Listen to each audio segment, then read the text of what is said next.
The way you speak determines how the world ranks you. Like it or not, but that is the simple truth. You can be brilliant, but if you can't express it, no one will ever know. I have learned this across 3 continents, from liaising with government ministers in India and Australia to working in international newsrooms, from reporting on live television broadcasts to operating in corporate boardrooms. Different settings, same pattern. The people who rose to the top weren't always the smartest, they were the clearest communicators. Today, I'm sharing 5 shifts that separate the top 1% from everyone else. If this is your first time here, welcome to my channel. I am Nora. I help people show up with more confidence, clarity, and purpose. The first shift is speak to lead, not to please. Stop softening your language to be liked. Most of us have been trained to be polite, to not upset anyone, to make sure everyone feels comfortable. And that's beautiful in many contexts. But when you are trying to communicate with authority, this kills your credibility. As an example, instead of saying, I think we should consider maybe trying this approach, say, here's what we should do. Instead of saying, does that make sense at the end of your sentence? Just pause and let your statement land instead. Every time you say, I think, I feel, maybe, kind of, you are asking permission to have an opinion. Top communicators don't ask for permission. They state clearly and move forward. I am not saying be aggressive or dismissive. I am saying be direct. When I first started doing this, it was uncomfortable. I worried people might think that I am arrogant. But people started taking me more seriously. They stopped questioning my judgment. They leaned in when I spoke. Confidence in your words creates confidence in your ideas. So, as practice, next week onward, catch yourself every time you use a qualifier like I think or I feel. Notice it and then rephrase the same sentence without using it. You'll be amazed how much stronger you sound. The second shift is about silence. Most people are terrified of silence, so they fill every gap with words like like, or they rush through sentences because they are afraid that if they stop talking, they lose people's attention. But the best communicators use silence as a weapon. Watch any great speaker. They pause before they answer a question. They pause after they make a point. They let their words breathe. Why? Because pauses do 3 things. 1, they make you look thoughtful. When someone asks a question and you pause for 2 seconds before answering it, it signals that you are considering your response carefully. It makes you seem wise. 2, pauses give your audience time to absorb what you just said. If you're constantly talking, people can't process. But a well-placed pause lets your message sink in. 3, pauses create anticipation. When you pause mid-sentence, people lean in. They want to know what comes next. I learned this the hard way on live television. When you are on air, silence feels awkward. So I used to rush, fill every second with words. Then a senior reporter told me, Nora, slow down, gather your thoughts, let your words land. And she was right. The moment I started pausing, even just for a beat, things improved. I sounded calmer, more authoritative, more in control.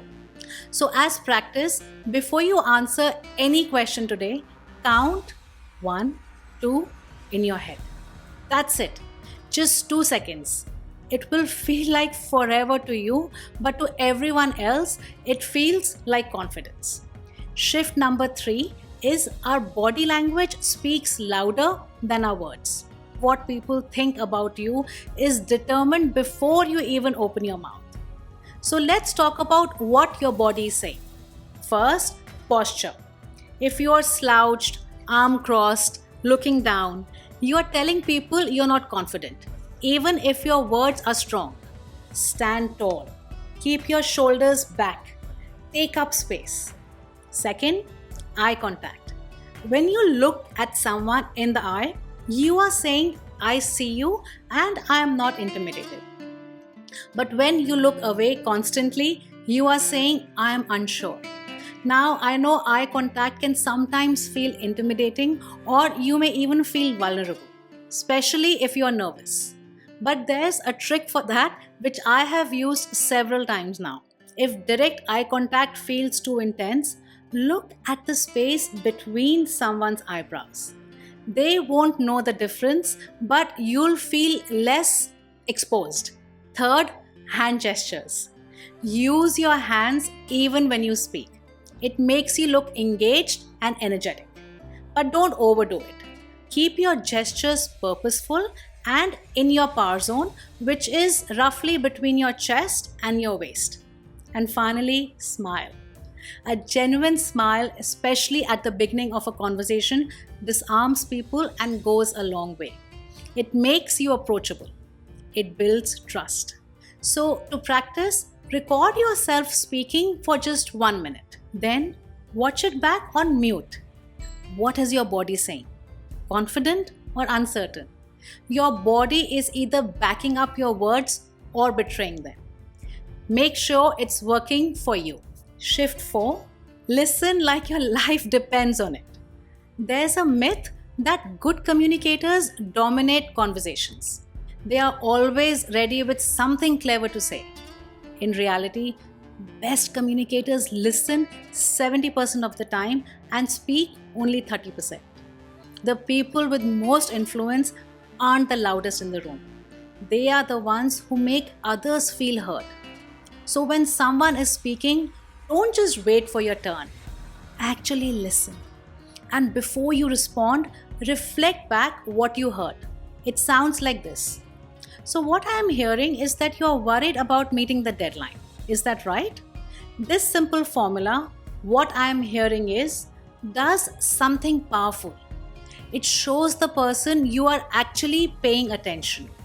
And it buys you a moment to organize your thoughts before responding. Why does this work? Because people don't just want to be heard, they want to feel valued.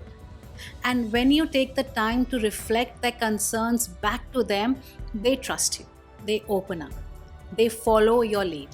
As a journalist, when I interviewed people, I discovered that best interviews weren't the ones where I asked the smartest questions. They were the ones where I listened so intently that the person felt safe enough to tell me the truth. That same principle applies everywhere. So, in your next conversation, listen without interrupting.